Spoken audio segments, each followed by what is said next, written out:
Hi Aries, this is Job. Welcome po sa ating channel. By the way, Aries, this is your weekly Gabay Tarot reading from April 13 to April 19, 2026. Gamitin ang reading na ito bilang gabay lamang. Tandaan Aries, ito po ay channel reading.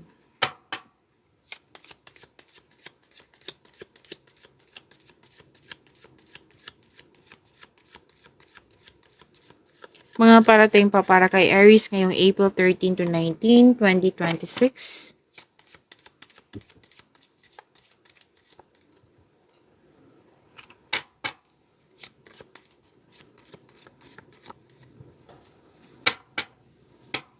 Okay, Aries.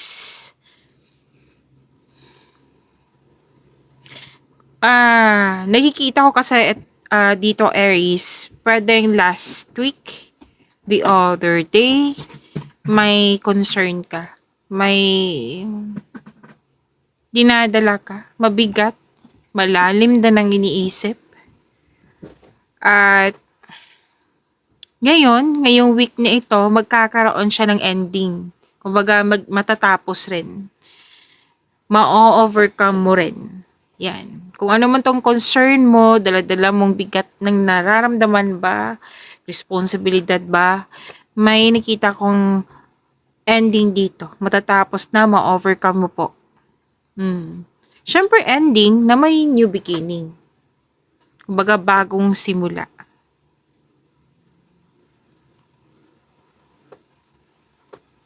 Pwedeng nahihirapan ka sa isang tao, sa isang sitwasyon, sa isang bagay.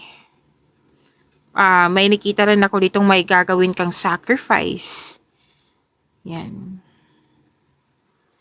So, malalim ang iniisip, nabibigatan. Sabi ng yung card dito, kasi may nakita kong punishment dito. Or pwede din pinapunish mo yung sarili mo, like pinapahirapan mo yung sarili mo. So, hindi po yan tama. Kailangan mong tulungan yung sarili mo. Okay? So, aside sa suffer, aside sa kanyan, nakikita ko dito pwedeng may guilt. Yan. Yan yung nakikita ko dito. I think matagal na to. Basta sinabi dito past. Ang ilan dito last week, last month. Oo. Pero wag kayong mag-alala, matatapos rin to. May ending kasi. May closure. Yan. May letting go. Kasi na-realize mo dito na hindi siya nakakatulong sa iyong sarili. Like yung sinabi kanina na pinapahirapan mo yung sarili, hindi yan talaga makakatulong sa iyong sarili. Huwag mo pahirapan yung sarili mo, huwag mong i-pressure yung sarili mo. Tulungan mo yung sarili mo. Kung naguguluhan ka, nalilito ka na, then seek help. Na syempre, piliin mo yung tao na alam mong makakatulong sa iyo. Yung may experience na sa buhay. Yung alam mong makapagbigay sa'yo ng wisdom message.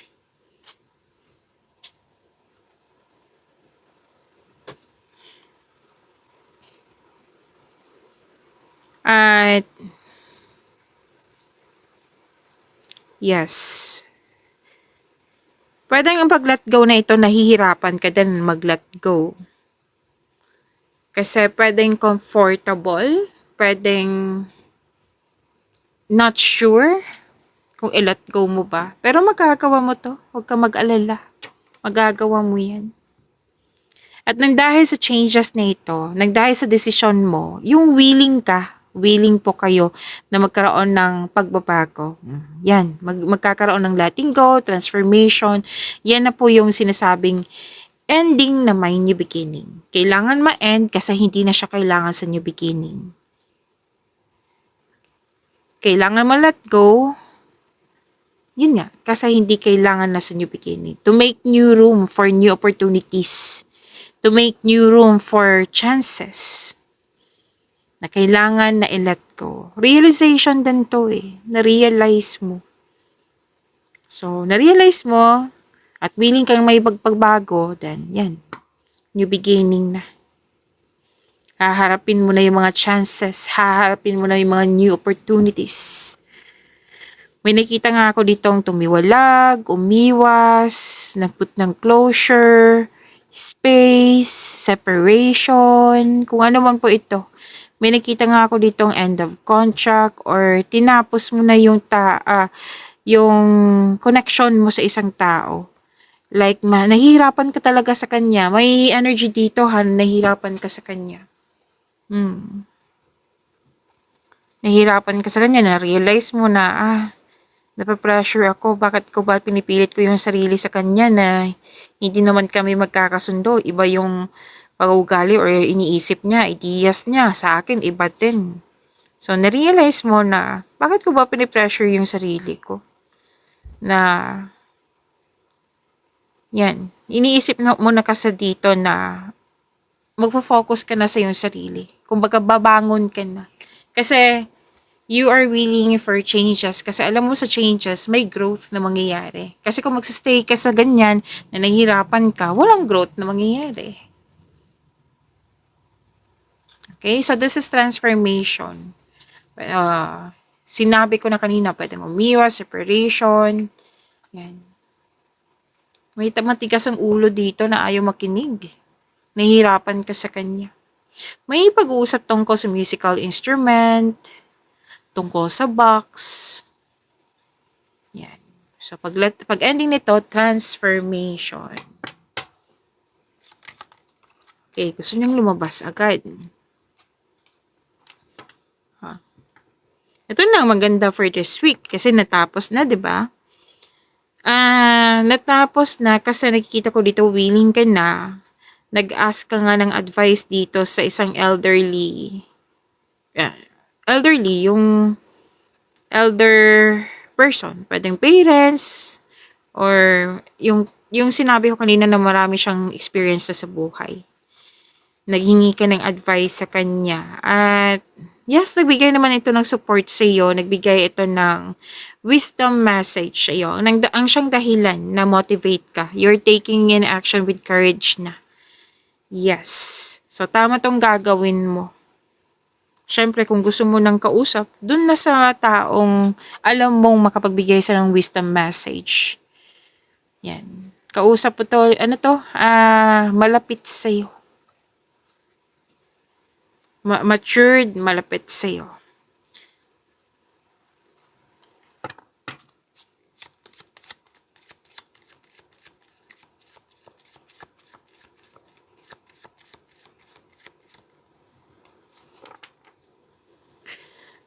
Union. Okay, may reunion ako nakikita dito. May umuwi, may nagkabatay, may nagkabalikan, may bagong pasok sa relasyon, may nag-uusap tungkol sa marriage contract, may proposal, engagement, ikakasal-kasal. Hindi lang to sa love and romance pati din sa inyong career and money. Nakikita ko dito na may kontrata, may deal, commitment, agreement, nagkasundo. Kayong dalawa ito, nag-uusap.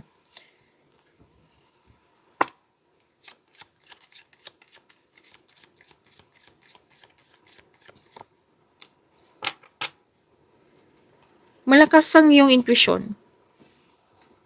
Malakas ang iyong intuition. Dahil sa malakas ang iyong intuition, may malalaman kang sekreto na may nangyari na dapat mong malaman.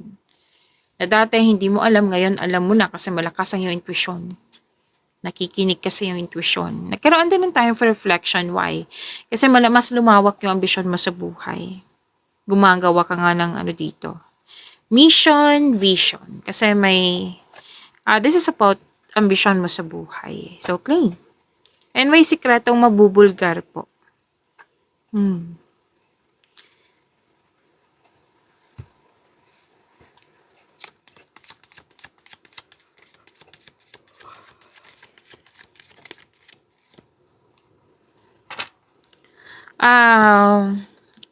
Aries, sabi po ng card, kung ano man itong hinihintay mo, habaan niyo po yung pasensya mo. Tapos, may malaking influence ng isang babae po. Pwedeng ikaw to, na malaking influence mo sa kapwa mo, or pwedeng siya, na malaking influence niya sa week na ito. Yung sinabi ko sa inyo na habaan ng pasensya, Kasi nagkaroon ng delay sa hinintay mo. So, habaan ang pasensya kasi mukhang proseso to, Aries. And sabi din dito na nagkaroon ng delay kasi natagalan ka sa paggawa ng desisyon. So, ano yung dapat gawin? Makinig sa inyong intuition, gather factor information, gumawa ng konkretong plano para makagawa ka ng best decision.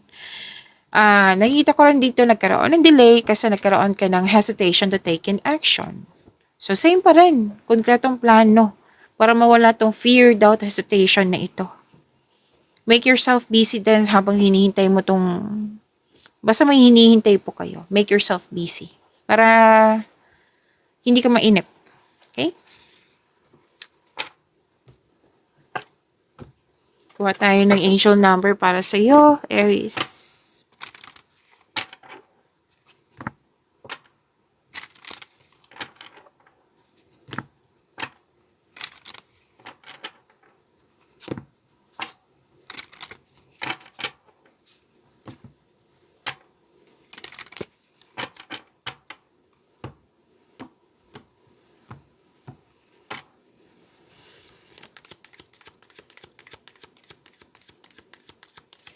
Angel number para po kay Aries ngayong April 13 to 19, 2026. So, angel number 1. Sabi po dito, you are a self-starter with very innovative ways of creating opportunity. Your determination and endurance are powerful and will help you get through rough times and reach success. So, kailangan natin i-recite to twice para ito yung i-claim nyo. Nakakabuti po to sa inyong energy. To attract more blessings, let us say the power affirmation. Let us say, I am innovative. Again, I am innovative. So, para maintindihan lalo, basahin nyo po, i-post nyo po yung video nyo. Okay. So, makakagawa ka ng opportunity through your, pagiging creative. Okay? Through your skills. Yan. So, it might be, naghahanap ka ng opportunity, yan. Through your skill, through your pagiging masipag, pagiging creative, yan. Makakagawa ka ng opportunity. Claim po, angel number 1.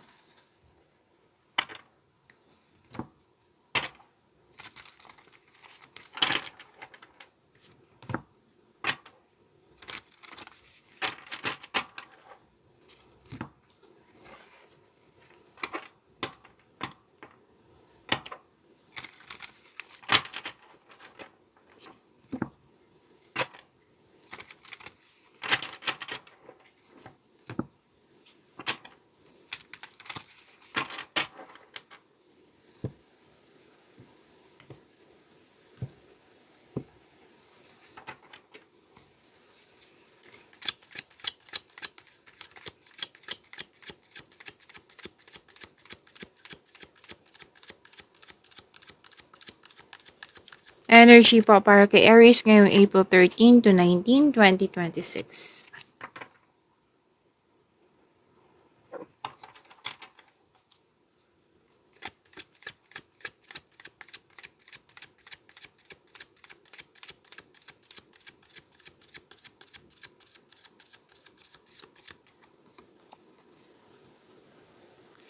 Aries, maraming salamat po sa mga hindi nag-skip ng ads. Subscribe na po kayo sa ating channel at click bell notification para updated po kayo sa reading natin. Para po sa mga gustong magpa-reading po, comment po kayo ng personal reading and check mo reply sa comment section.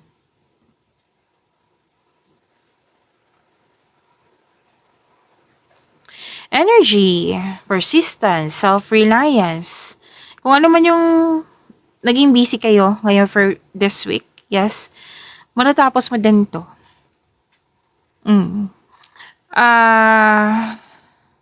Umiwas kayo sa toxicity, sabi ng yung card. At kasi may dito, mataas ang ego. Kailangan po ng mahabang pasensya, which is sinabi din ng card nyo kanina. Mahabang pasensya ay kailangan po. Tapos, nakikita ko dito, focus ka sa mga ginagawa mo. And at may dumating na pwedeng na-distract ka. So, sabi ng card na isipin mong, what I meant is, Ang una mong gawin, huwag mong hayaan na madistract ka. Ang gagawin mo is tapusin mo yung mga nag-aantay na gawain. Kasi nakikita ko dito na huminto ka eh. Huminto ka na naistorbo ka at hindi ka na, kumbaga hindi mo na ginagawa yung dapat gagawin mo. So, tapusin mo yung mga nag-aantay na gawain po, kung pwede po. Okay? And sa buhay, pag-ibig, sa mga single dito, nakikita ko naging guarded kayo. So, para mawala tong guarded to, I consider kasi kung guarded is fear. So, hindi yan nakakabuti sa'yo ko. Oo. So, ang sabi ng card, try to fix and forgive yourself first para maging handa ka sa bagong pag-ibig. Okay? So, may concern talaga kayo sa mataas ang ego, pwedeng karelasyon mo to or syempre, taong malapit sa'yo. So, subukang maglaan ng oras para mag-usap kayo ng mahinahon. Okay?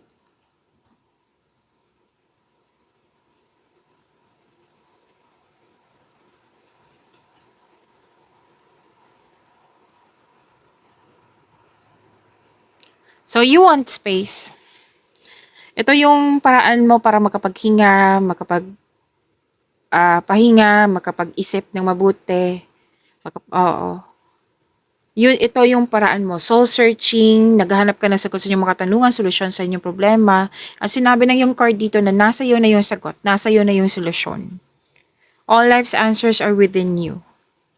So, space. Hindi yan masama. Lahat ng successful sa buhay, even sa relasyon, may kasama yan silang, may ginagawa rin nila yung space. Kasi space is a sign of respect sa sarili at sa kapwa mo or sa connection mo sa isang tao.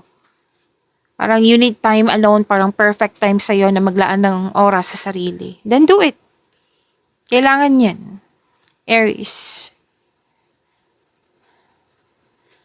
Ang ilan nga dito, mas gusto nyo magtrabaho mag-isa rather than in collaboration. So, feel free yourself para makapag-isip ka ng maayos.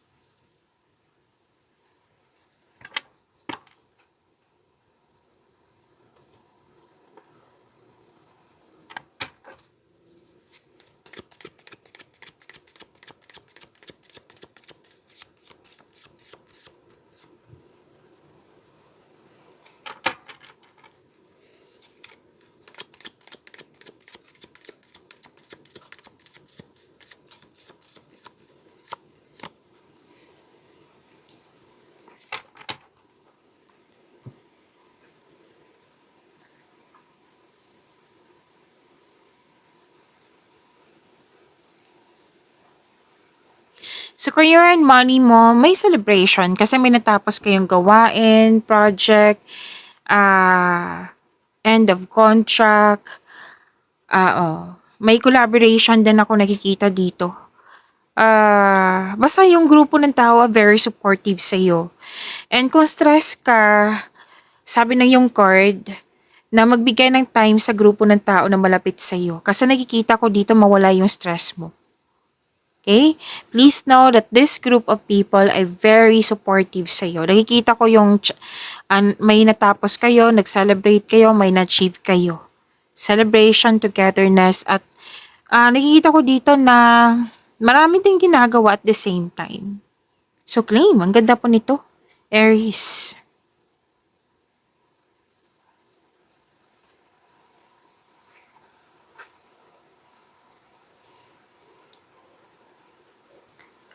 Okay, may parating na masaganang panimula. Galingan nyo sa paggawa ng plano para magtagumpay ito, sabi ng inyong card. Nakikita ko kasi dito na din-develop mo yung hobbies mo or skills mo para pandagdag income. So you are very focused sa mga ginagawa mo na hindi nagmamadali. Tama to. And by the way, granted yung manifestation mo. Aries, ang ganda po nito, claim. May new beginnings, andito din po. May mabuting balita. Nakikita ko dito may natanggap sa application nyo, job application, scholarship application, visa application, loan application, and kung ano man yung application na yan. Natanggap po kayo. Yes. Ang ilan sa inyo kakasimula sa negosyo, sa trabaho, at sabi ng card, galingan nyo kasi nakikita ko dito yung financial and self-growth.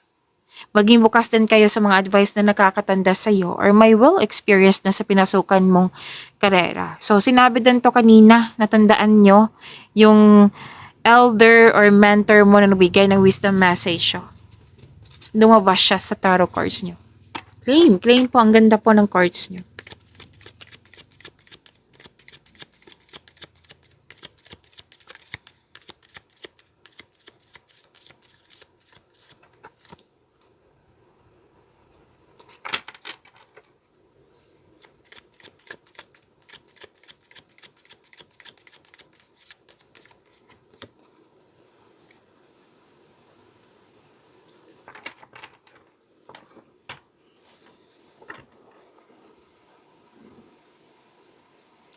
Aries, huwag niyo kalimutan na mag-subscribe sa channel natin at i-click yung bell notification para updated po kayo sa reading natin.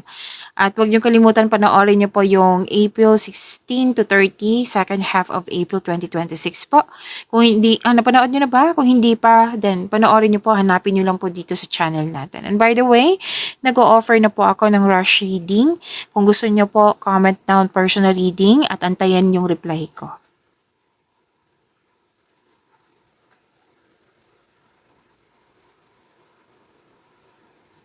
Okay, sa love life, self-love, partnership, and romance. Ito na yung sinabi ko kanina sa iyo na tapos na yung pagtitiis, paghihirap, bigat ng nararamdaman. Yes, kasi papasok ka na sa new direction. Magfo-focus ka na sa mind healing instead of suffering. Okay? So mukhang nakita ko dito na may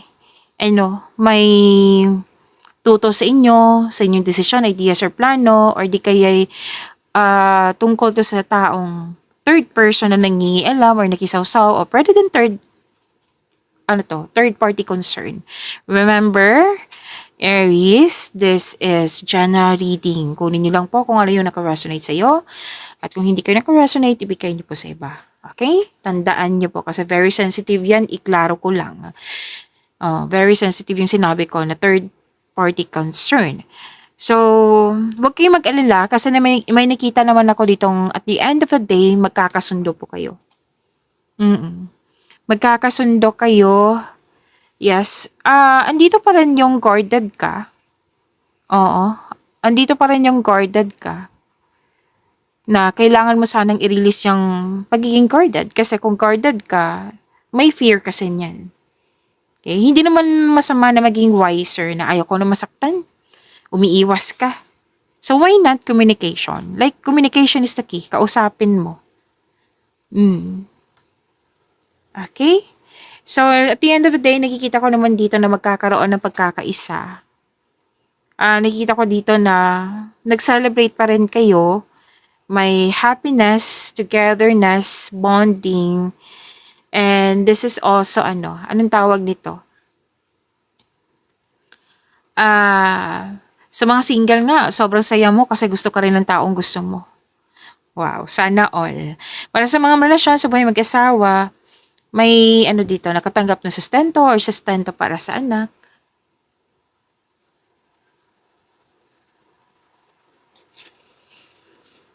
Okay.